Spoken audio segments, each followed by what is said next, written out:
他就那么一动不动地躺着，来往的车辆呼啸而过，卷起的风都带着危险的气息。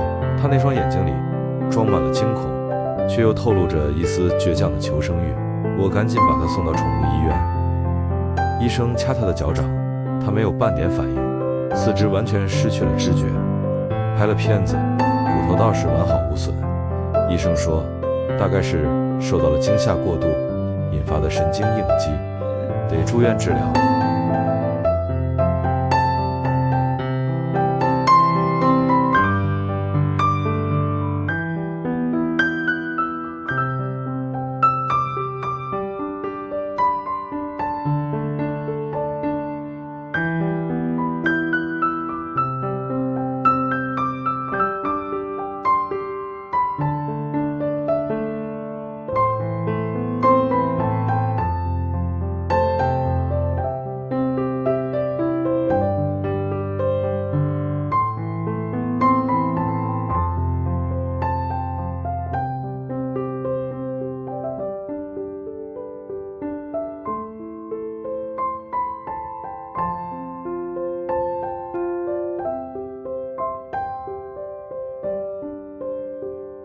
我们给他取名叫福宝，就盼着他往后的日子能多一点福气，少一点磨难。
他总爱趴在大门口呜咽，不管是凌晨1点、2点、4点，还是白天院子里没有人的时候。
你是找狗了吗？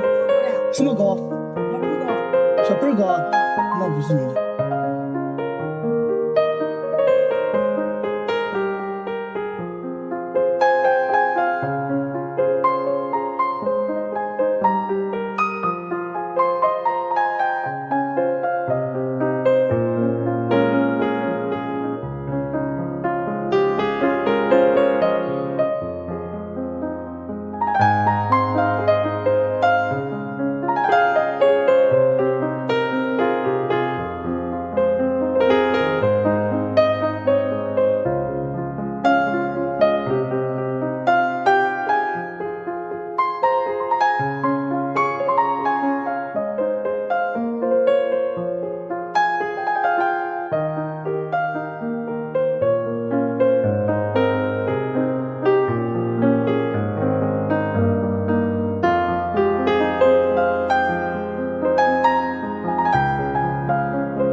是你的狗吧？大概几天？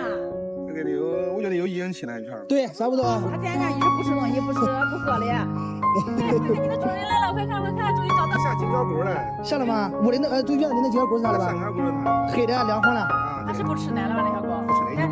我老婆跟狗主人细细的说了我们遇见福宝的经过。我们喜欢记录生活。狗主人听完一个劲儿的感谢，还问我们花了多少钱，非要把钱给我们。我们委婉拒绝了。我们救福宝不是为了钱，只是想帮这个心事重重的小家伙完成回家的心愿。